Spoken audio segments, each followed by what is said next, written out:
Сода обычная, суперклей, наша оправа. Мы ее зафиксировали, зачистили, обезжирили.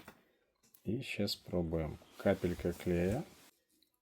Прямо туда щепотку надо. Да, еще сыпем.